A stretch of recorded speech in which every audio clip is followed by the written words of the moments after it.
श्री जयप्रकाश अंचल जी। अधिष्ठाता महोदय, आपने मुझे इस 2024-2025 के बजट पर बोलने का मौका दिया। मैं आपका आभार व्यक्त करता हूँ।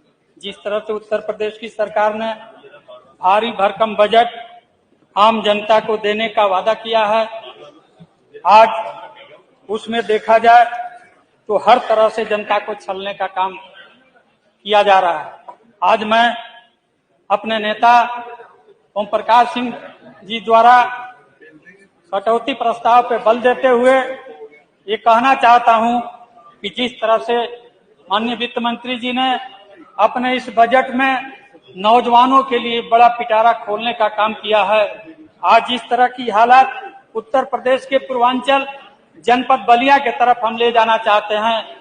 बलिया जनपद आज उद्योग विहीन जनपद है। वहां पहले दो ही उद्योग था, एक चीनी मिल और दूसरा कटाई मिल। चीनी मिल भी बंद पड़ी है, कटाई मिल भी बंद पड़ा हुआ है।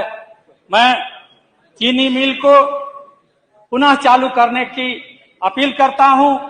साथ ही गंगा और घाघरा नदी के बीच का तटवर्ती इलाका और बिहार प्रांत से लगभग 3 तरह से घिरा हुआ हमारा जनपद, जो सरकार ने वादा किया था वन जनपद वन प्रोडक्ट, आज किसी को पता नहीं है कि सरकार ने बलिया में कौन सा उद्योग लगाने का वादा किया है, वो कब तक लग जाएगा, उसके लिए कितना बजट दिया गया है, उसमें कितने लोगों को रोजगार मिलेगा, इसकी अभी तक जानकारी नहीं है।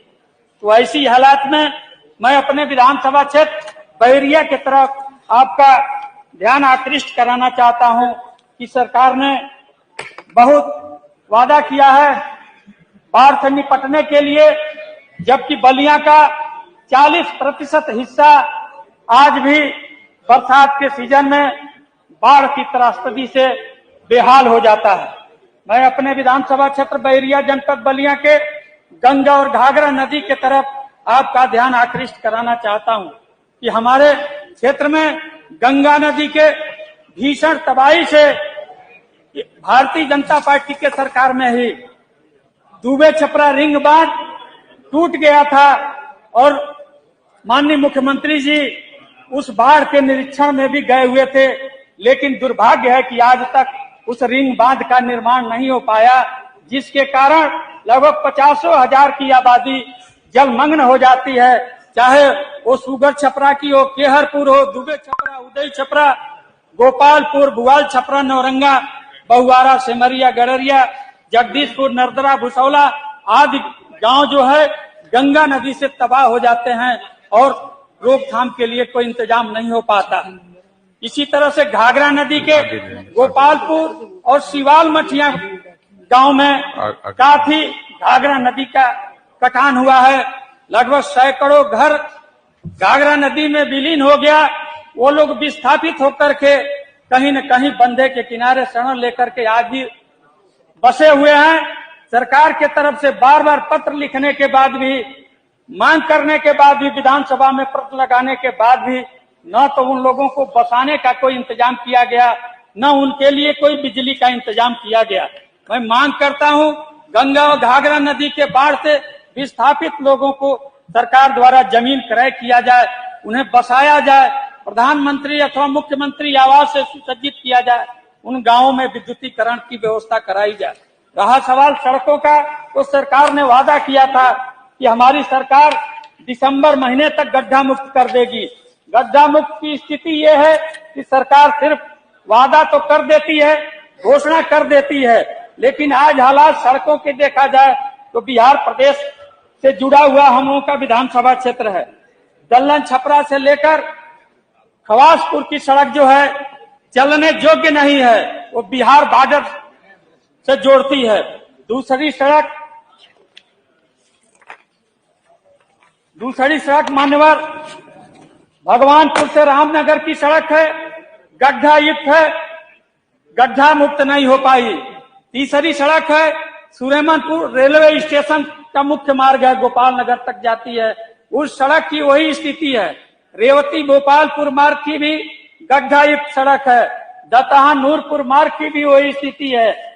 मानगढ़ बिनटोली होकर के पंचायत भवन गोपाल नगर तक जाने वाली सड़क की वही स्थिति है। सुरेमनपुर रेलवे स्टेशन से लेकर के उपाध्यायपुर चाई छपरा मार्ग की भी वही स्थिति है। दया छपरा प्रसाद छपरा मार्ग, दया छपरा बुद्धनचक मार्ग, दया छपरा ढाला से जगदेवा पांडेपुर मार्ग, मुरली छपरा से लालगंज तक की सड़क पूर्णतः टूट चुकी है, लेकिन सरकार की दृष्टि उस सड़कों के तरफ नहीं गई है, न ही उसके लिए कोई बजट का व्यवस्था किया गया है। ऐसी हालात में हम लोग निवेदन करना चाहते हैं कि जब सरकार ने वादा किया है कि हम सड़कों का गड्ढा मुक्त करेंगे, तो सरकार को उस पर धन दे करके गड्ढा मुक्त करना चाहिए। लेकिन सिर्फ झूठे वादा से, इसी तरह से माननीय मुख्यमंत्री जी के तरफ से घोषणा हुआ था कि मैं प्रदेश के समस्त विधायकों को 7 करोड़ निधि सड़कों की मरम्मत के लिए देने का काम करेंगे। वो भी एक छलावा रहा सवाल विद्युतीकरण का, तो माननीय विद्युत मंत्री जी ने घोषणा किया था कि हम गांवों को 18 घंटे से अधिक बिजली, नगर तहसील मुख्यालयों को 22 घंटे और जिला मुख्यालयों को हम 24 घंटा बिजली देने का इंतजाम कर रहे हैं। आज ग्रामीणों से आप सारे सम्मानित सदस्यगण हैं, आप लोग अपने क्षेत्र की हालात जानते होंगे कि जिस तरह से बिजली की व्यवस्था गांवों के लोगों को मिल रही है या नगर पंचायत जिला पंचायत के लोगों को मिल रही है। अब तो लखनऊ में भी देखा जाए तो लखनऊ में भी घंटे घंटे बिजली कट रही है, तो गांव की लोगों की क्या हालात होगी। आए दिन बिजली की आंख मिचौली, ट्रांसफार्मर जलते रहते हैं, पोल टूट जाता है, तार टूटकर गिर जाता है, एक्सीडेंट होता है, लोग मर जाते हैं। बिजली विभाग का कोई अधिकारी उन्हें मुआवजा देने के लिए भी तैयार नहीं होता। ऐसी स्थिति में मैं अपने क्षेत्र बैरिया के उन ग्रामीण अंचलों के तरफ आपका ध्यान आकृष्ट करना चाहते हैं जिन सरकार ने वादा किया था अमृतकाल योजना के अंतर्गत समस्त गांवों का विद्युतीकरण कराने के लिए। मैं अपने क्षेत्र के चांदियर जी बंद करें। माननीय जयप्रकाश अंचल जी।